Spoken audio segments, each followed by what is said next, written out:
Collectorate के सामने gas cylinder महंगाई के विरोध में कांग्रेस का प्रदर्शन, प्रधानमंत्री का पुतला फूंका। चूरू जिले में घरेलू गैस सिलेंडर के बढ़ते दाम और कथित कालाबाजारी के विरोध में गुरुवार को कांग्रेस कार्यकर्ताओं ने कलेक्ट्रेट के सामने विरोध प्रदर्शन किया। इस दौरान कार्यकर्ताओं ने केंद्र सरकार के खिलाफ नारेबाजी करते हुए प्रधानमंत्री नरेंद्र मोदी का पुतला जलाकर रोष व्यक्त किया। प्रदर्शन का नेतृत्व कांग्रेस जिला अध्यक्ष एवं सुजानगढ़ विधायक मनोज मेघवाल ने किया। इस मौके पर उन्होंने कहा कि केंद्र सरकार की नीतियों के कारण आम जनता पर महंगाई का बोझ लगातार बढ़ता जा रहा है। उन्होंने आरोप लगाया कि सरकार आपदा में अवसर तलाशते हुए गैस सिलेंडर की कीमतें बढ़ा रही है, जबकि इस समय सरकार को आम लोगों को राहत देने के लिए गैस की उपलब्धता बढ़ानी चाहिए थी। मेघवाल ने कहा कि घरेलू गैस सिलेंडर के दाम बढ़ने से आम परिवारों का बजट बिगड़ गया है। वहीं कॉमर्शियल गैस सिलेंडरों की कालाबाजारी की शिकायतें भी सामने आ रही है। यदि जल्दी ही स्थिति में सुधार नहीं किया गया तो आने वाले दिनों में हालात और गंभीर हो सकते हैं। उन्होंने केंद्र सरकार की विदेश नीति पर भी सवाल उठाते हुए कहा कि प्रधानमंत्री की नीतियों का खामियाजा देश को भुगतना पड़ रहा है। अमेरिका के साथ किए गए समझौते देश हित के खिलाफ हैं और तेल संकट भी सरकार की गलत नीतियों का परिणाम है। प्रदर्शन के दौरान कांग्रेस कार्यकर्ताओं ने केंद्र सरकार से गैस सिलेंडर की कीमतों में कमी करने और कालाबाजारी पर सख्त कार्रवाई की मांग की। सरकार ध्यान नहीं दे रही है और सिर्फ मोदी जी की जो नीति है उसकी वजह से हो रहा है। किस तरह से उन्होंने अमेरिका के आगे सरेंडर किया है, किस तरह से कांग्रेस ने जो मुद्दे उठाए थे उनके विपरीत जाकर और ये समझौते किए हैं, जो ट्रम्प के साथ और डील की है, पूरी तरह से देश के हितों के साथ समझौता किया उन्होंने और उसी का दुष्परिणाम है आज कि इस तरह के हालात देश में पैदा हो रहे हैं। तेल का संकट भी इन्होंने जानबूझकर पैदा कर रहा है। पूरी आपूर्ति, बड़ी आपूर्ति हो रही थी, सारे विश्व से तेल हिंदुस्तान में आ रहा था, रूस से लगातार तेल आ रहा था। सिर्फ और सिर्फ ट्रम्प के दबाव के आगे झुककर वो रास्ता बंद कर दिया उन्होंने और अब जो खाड़ी देशों से तेल आ रहा था वो बंद कर दिया, गैस बंद कर दी और इस तरह की इनकी जो विदेश नीति है उसका खामियाजा आज देश भुगत रहा है और उसका विरोध करने के लिए हम नरेंद्र मोदी जी का पुतला फूंका है और उनका विरोध कर रहे हैं उनकी नीतियों का। कांग्रेस हमारे पूरे देश में आज हमारे चूरू जिले में जिला अध्यक्ष महोदय के निर्देशन में हमने एक बड़ा प्रदर्शन और हमारे देश के प्रधानमंत्री जी का पुतला फूंक करके हमने ये विरोध प्रदर्शन किया है। अगर ये संकट नहीं मिटा तो सड़कों पर ताबड़तोड़ आंदोलन कर दिया जाएगा। ऐसा है कि जनता को हम तो ये अपील कर रहे हैं कि शांत रहो और प्रशासन पर दबाव बना रखा है और सारे अधिकारी को एसडीएम हो चाहे डीएसपी हो चाहे इंस्पेक्टर हो उनकी ड्यूटी लगाई जाए। गैस एजेंसियों पर किसी भी प्रकार की कालाबाजारी नहीं हो और लोगों को शांतिपूर्ण ढंग से अपनी व्यवस्था को कायम रखते हुए शांतिपूर्ण ढंग से आंदोलनात्मक स्थिति भी साथ साथ करनी चाहिए। नहीं करेंगे तो कालाबाजारी होगी और अधिकारियों की आंख नहीं खुलेगी। जब देश और प्रदेश की सरकार ही नहीं खुल रही है तो इनकी क्यों खुलेगी? इसलिए इसको निपटने के लिए हम लोग भी सहयोग करेंगे, लेकिन हम लोकतंत्र के प्रेरी हैं। अहिंसात्मक ढंग से हम कार्रवाई करेंगे और कालाबाजारी न हो और अगर इस प्रकार की एकदम सरकार में दबाव बना करके इनकी नाक में नकेल डाल दी जाएगी। घरेलू गैस को लेकर कलेक्ट्रेट में जिला कलेक्टर की प्रेस वार्ता, पर्याप्त आपूर्ति का दिया भरोसा, कालाबाजारी रोकने के लिए टीमें गठित। चूरू जिले में घरेलू गैस सिलेंडर को लेकर फैली आशंकाओं के बीच जिला कलेक्टर अभिषेक सुराणा ने गुरुवार को कलेक्ट्रेट में प्रेस वार्ता कर लोगों से घबराने या पैनिक नहीं होने की अपील की है। दोपहर 12 बजे करीब मिली जानकारी के मुताबिक उन्होंने कहा कि जिले में घरेलू गैस की पर्याप्त आपूर्ति उपलब्ध है और आमजन को किसी तरह की चिंता करने की जरूरत नहीं है। कलेक्टर ने बताया कि चूरू में 5,14,000 घरेलू गैस उपभोक्ता है। वर्तमान में प्रतिदिन करीब 1,000 घरेलू गैस सिलेंडरों की खपत हो रही है, जबकि कॉमर्शियल सिलेंडरों की मांग लगभग 60 प्रतिदिन है। चूरू में फिलहाल करीब 20,000 घरेलू गैस सिलेंडरों का भंडारण उपलब्ध है। उन्होंने बताया कि फिलहाल घरेलू गैस सिलेंडर 25 दिन के अंतराल में दिए जाएंगे ताकि सभी उपभोक्ताओं तक गैस की समान रूप से उपलब्धता सुनिश्चित की जा सके। गैस की कालाबाजारी और मुनाफाखोरी रोकने के लिए प्रशासन की ओर से विशेष टीमें गठित की गई है जो लगातार निगरानी रखेंगी। कलेक्टर ने कहा कि यदि आवश्यकता पड़ी तो गैस सिलेंडरों की आपूर्ति बनाए रखने के लिए ट्रकों को ग्रीन कॉरिडोर बनाकर भी जिले में लाया जाएगा। साथ ही घरेलू गैस का किसी प्रकार का दुरुपयोग पाए जाने पर संबंधित लोगों के खिलाफ सख्त कार्रवाई की जाएगी।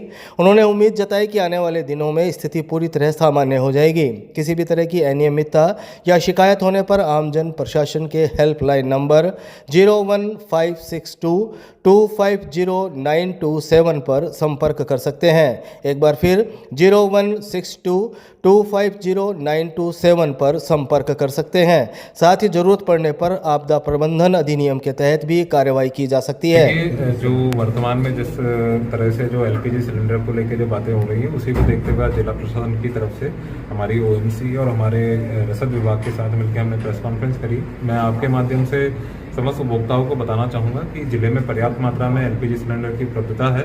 डोमेस्टिक सप्लाई को लेकर किसी प्रकार का कोई इशू नहीं है। अगर हम कमर्शियल सप्लाई की बात करें तो हॉस्पिटल, स्कूल्स और जो भी सरकारी संस्थान है वहाँ पे सिलेंडर सप्लाई को लेकर किसी प्रकार का कोई इशू नहीं है। हमारे पास पर्याप्त मात्रा में स्टॉक है। सीएनजी सप्लाई की भी अगर मैं बात करूँ तो हमारे पास पर्याप्त मात्रा में जो है स्टॉक उपलब्ध है। किसी तरह की पैनिक करने की कोई ज़रूरत नहीं है। एक चीज़ जरूर मैं बताना चाहूँगा कि डोमेस्टिक उपभोक्ताओं को बुकिंग कराने के 25 दिन बाद जो है सिलेंडर की जो है डिलीवरी उनके घर पे होगी। पॉइंट डिलीवरी का जो सिस्टम है वो कुछ दिनों के लिए नहीं रहेगा। हमने जिला प्रशासन के लेवल पे भी पुलिस, जिला प्रशासन और हमारे रसद विभाग की जॉइंट टीमें बनाई है। किसी भी तरह की काला बाजारी, मुनाफाखोरी या किसी तरह की कोई भी बात आती है तो हम उसकी चेकिंग करवा रहे हैं। आने वाले 3-4 दिनों में अलग अलग जगह कार्रवाई भी होगी। सभी लोगों से मेरा अनुरोध रहेगा, जिलेवासियों से अनुरोध रहेगा कि इसमें हमारा साथ दें। अपने को किसी तरह से पैनिक नहीं होना है, किसी तरह से घबराने की कोई ज़रूरत नहीं है। स्थिति जल्द ही सामान्य होने की हमें उम्मीद। सर, टोटल उपभोक्ता कितने और अभी भंडारण कितने हैं? अगर मैं टोटल उपभोक्ताओं की बात करूं तो चूरू जिले में लगभग 5,14,000 उपभोक्ता हैं, जिसमें से 5,13,000 हमारे डोमेस्टिक है और 1,000 के लगभग कमर्शियल उपभोक्ता हैं। अब इन उपभोक्ताओं में जो डेली का डोमेस्टिक का कंजम्पशन है वो लगभग 1,000 सिलेंडर का है और कमर्शियल का कंजम्पशन लगभग 60 सिलेंडर का है। कमर्शियल सिलेंडर अभी हमारे पास 550 के लगभग उपलब्ध है और डोमेस्टिक जो सिलेंडर है हमारे पास 20,000 के लगभग उपलब्ध है। और ये हमारा रनिंग स्टॉक है। रेगुलर पीछे से बॉटलिंग प्लांट से सप्लाई आ रही है और रेगुलर हम लोग जो है गैस एजेंसी पे सप्लाई कर रहे हैं। कहीं पे अगर ये भी दिक्कत आती है कि जो हमारे ट्रक्स हैं जो सिलेंडर्स लेके आ रहे हैं तो उनको भी जरूरत पड़ने पर हम ग्रीन कॉरिडोर बना के पुलिस का उसमें सहयोग रहेगा और वो लोग जो है गैस एजेंसी से सप्लाई करेंगे। और प्रेम विवाह के बारे में मैंने सबसे पहले मुद्दा उठाया। उसके बाद लगातार हमारे माननीय विधायक और सदन की इच्छा है कि इस पर कैसे ही बैन लगे। तो गुजरात सरकार ने एक मैरिज एक्ट में संशोधन किया है कि भाकर शादी करने वाली प्रेम विवाह या लिव इन रिलेशन तो माता पिता की अनुमति बगैर भाकर के शादी करने वाले लड़के लड़की की जो शादी है उसका रजिस्ट्रेशन नहीं होना चाहिए और उसकी शादी को वैधता नहीं मिलनी चाहिए। ये गुजरात सरकार के गृह मंत्रालय ने ड्राफ्ट तैयार करके और लागू करने का सिलसिला जारी कर रखा। तो हम राजस्थान सरकार से भी हमने मांग की है कि उसी तर्ज पर मैरिज एक्ट में संशोधन करके माता पिता की अनुमति बगैर किसी भी प्रकार का मैरिज सर्टिफिकेट उसका रजिस्ट्रेशन नहीं होना चाहिए। बाकी के जो शादियां कर रहे हैं वो 1-2 साल बाद हम जब शादी को वैधता नहीं मिलेगी तो दोनों के ये पता नहीं चलेगा कौन किस प्रॉपर्टी का मालिक है और सिर्फ लावारिस की तरह घूमेंगे। इस भय से निश्चित तौर से इस पर रोक लगेगी और लगनी चाहिए। इससे सतीश को हम दुखी है। अरे 2-2, 3-3 बच्चों की मावें भगती है, पीछे उनके परिवार की क्या हालत होती है, बच्चों की क्या हालत होती है, मुंह नहीं दिखा सकता। लोग कहते हैं कि वो घरवाली कहाँ है। रखने वाले को भी शर्म आनी चाहिए। वो भी वहाँ रख करके समाज में विकटता पैदा करता है। इसलिए इस पर भी तत्काल रोक लगनी चाहिए। इसका हम सर्वसम्मत सब विधानसभा में हम सब एमएलए पक्ष विपक्ष के मंथन और चिंतन करके इसका अगले सत्र में प्रस्ताव लाने की कोशिश करेंगे। इसमें एंगल लगना चाहिए ताकि प्रदेश देश में शांति बनी रहे और ये मॉरलिटी टटपूट जो है काम हो रहे हैं ये रुक सके और जिन परिवारों ने बच्चियों को पाला है, पाले पोसा है, उनको संरक्षण मिल सके। बहुत बढ़िया। चूरू में रोडवेज से पहले सवारियां भरने पर 2 निजी बसें सीज, परमिट में मिली गड़बड़ी, दोनों बसों से करीब 7 लाख रुपए की होगी रिकवरी। चूरू में राजस्थान रोडवेज बस के निर्धारित समय से पहले बस स्टैंड पहुंचकर सवारियां बैठाने और नियमों का उल्लंघन करने की शिकायत पर जिला परिवहन विभाग ने गुरुवार को सख्त कार्रवाई करते हुए 2 निजी बसों को सीज कर लिया। यह कार्रवाई राजस्थान परिवहन पथ निगम की शिकायत के बाद की गई। डीटीओ इंस्पेक्टर रोबिन सिंह ने शाम 5 बजे करीब बताया कि जांच में सामने आया कि संबंधित निजी बस संचालक परमिट की शर्तों का खुला उल्लंघन कर रहा था। बसों का परमिट 42 सीटों का बना हुआ था, जबकि मौके पर बसें 52 सीटर पाई गई। इसके अलावा परमिट ग्रामीण रूट का होने के बावजूद बसों का लोक पथ पर चलाया जा रहा था, जिससे ग्रामीण क्षेत्र के यात्रियों को भी इसका लाभ नहीं मिल रहा था। उन्होंने बताया कि निजी बस संचालक कई दिनों से रोडवेज बस के निर्धारित समय से करीब 10 मिनट पहले बस स्टैंड पहुंचकर सवारियां बैठा लेता था और रोडवेज बस के आने से पहले ही रवाना हो जाता था। इस संबंध में परिवहन विभाग की ओर से कई बार समझाइश भी दी गई, लेकिन संचालक ने नियमों की अनदेखी जारी रखी। रोडवेज आगार की ओर से पोर्टल पर शिकायत दर्ज कराने के बाद परिवहन विभाग ने जांच कर कार्यवाही की। दोनों बसों को सीज कर दिया गया है। विभाग के अनुसार परमिट में गड़बड़ी और टैक्स चोरी के मामले में दोनों बसों से करीब 7 लाख रुपए की रिकवरी भी की जाएगी। रोडवेज के आगे आगे चलते हैं और रोडवेज में सवारी नहीं उठाने देते, जबरदस्ती, मतलब 10 मिनट का भी गैप नहीं रखते हैं। और दूसरा, ग्रामीण रूट पे इनके परमिट है। अब देखो, इनका लोक परिवहन का कलर भी नहीं है। इनकी 2-3 बसें और हैं, वो लोक परिवहन के कलर से चलती है, पर ग्रामीण रूट पे न चल के वो लोक परिवहन पे चलती है। अब इन्होंने परमिट में होशियारी कर रखी है, ग्रामीण परमिट लो वो सस्ता है थोड़ा, और लोक परिवहन का थोड़ा महंगा है। वो मतलब 40,000 रुपये लगते हैं, जहाँ वो 17,000 रुपये जमा कराते हैं, तो टैक्स चोरी करते हैं। दूसरे जैसे बूटिया, भामासी, जो ग्रामीण रूट के लोग हैं, उनको बेचारों को सुविधा ही नहीं मिलती है। तो और तीसरा, रोडवेज को परेशान, डेली रोडवेज नुकसान में चलती है, रोडवेज के लोग शिकायत करते हैं। और हम जब रोड पे कार्रवाई करते हैं तो फिर हम पे दादागिरी करते हैं कि आप क्यों कर रहे हो, हमारा तो परमिट है, इसी से काम चलाओ, और पूरे देश चल रहा है। बस मतलब अनावश्यक वो प्रेशर बनाते हैं। तो आज ये 2 बसें हैं, इन पे पिछले 1 साल का घाटे टोल से डाटा निकाला है। अब लगातार ये उसी रूट पे चल रही है, ग्रामीण रूट पे कभी गया ही नहीं। तो 1 साल का जो टैक्स डिफरेंट है, इसने 17,000 दिया है, मान लो 40,000 अगर बनता है, तो 1 साल का इससे टैक्स लेंगे। इसकी सीटों में भी डिफरेंट है, इसकी 42 सीट है, तो ये 52 सीट का टैक्स इसको देना चाहिए। निकली 52 सीट है, तो वो सीटों का टैक्स भी कैलकुलेट करेंगे। अब पिछले 1 साल का इसका 3.5 से 4 लाख बनेगा एक बस का, तो 2 बसें हैं, उस हिसाब से इनसे टैक्स रिकवरी करेंगे। आपका नाम? है आपका नाम? मेरा रोबिन्सन।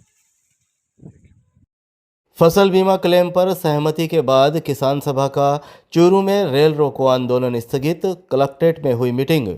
चूरू जिले में किसानों के बकाया फसल बीमा क्लेम को लेकर 13 मार्च को प्रस्तावित रेल रोको आंदोलन फिलहाल स्थगित कर दिया गया है। कलेक्ट्रेट में किसान प्रतिनिधि मंडल और प्रशासन के बीच हुई बैठक में कई मुद्दों पर चर्चा के बाद यह निर्णय लिया गया। बैठक में जिला कलेक्टर अभिषेक सुराणा और राजस्थान सरकार के संयुक्त निदेशक फसल बीमा जगदेव सिंह मौजूद रहे।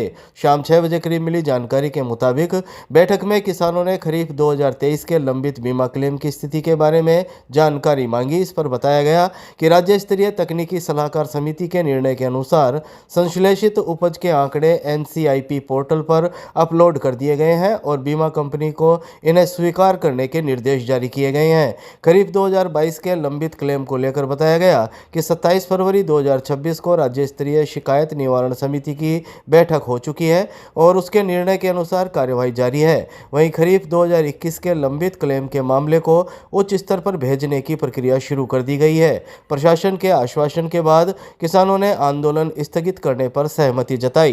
किसान सभा के निर्मल प्रजापत ने इसकी जानकारी दी। खरीफ 2021, 22, 23 के क्लेम को लेकर सरकार पिछले कई दिनों से किसानों को आश्वासन देने के अलावा कुछ कर नहीं रही थी, टेबल पे बैठ के बात नहीं कर रहे थे। इसलिए हमने 13 मार्च को रेल रोको का आह्वान किया था। आज जिला कलेक्टर की अध्यक्षता में किसानों के प्रतिनिधि मंडल के साथ एक मीटिंग हुई है, जिसमें राजस्थान सरकार के जॉइंट डायरेक्टर फसल बीमा के जगदेव सिंह जी भी आए हैं। इन्होंने कुछ मुद्दों के ऊपर हमारी सहमति बनी है, जैसे खरीफ 2022 का बकाया जो क्लेम है किसानों का, वो अगले सप्ताह पोर्टल के ऊपर कैलकुलेट होके दर्शाना शुरू कर देगा। ये क्लेम क्रॉप कटिंग रिपोर्ट के आधार पे मिलेगा, ये तय हो गया है। एक खरीफ 2023 का हमारा लगभग 23 करोड़ रुपए का जो क्लेम था, उसको लेके इन्होंने कहा है कि हमने अपनी तरफ से निस्तारण कर दिया है। बीमा कंपनी की जो आपत्तियां आई थी उनका निस्तारण कर दिया है। तो ये लगभग 300 करोड़ रुपए क्लेम है। ये भी अगले कुछ दिनों में पोर्टल पे दर्शाना शुरू कर देगा। 2021 के लिए इन्होंने कहा कि सारी प्रक्रियाएं पूरी हो चुकी हैं, मुख्यमंत्री के स्तर पे फैसला होना बाकी है, तो कुछ ही दिनों में इसका फैसला हम करेंगे। तो 21 को लेके समय मांगा है, तो हमारी डेलीगेशन ने इसमें एक बार समय देते हुए 13 तारीख का जो प्रस्तावित रेलवे चक्का जाम है उसको एक बार के लिए स्थगित किया है और इन मुद्दों पे जो हमारी सहमति बनी है वो लिखित समझौता हुआ है। वार्ड संख्या 26 में रोजा इफ्तार का आयोजन, अमन, चैन व भाईचारे का दिया गया संदेश।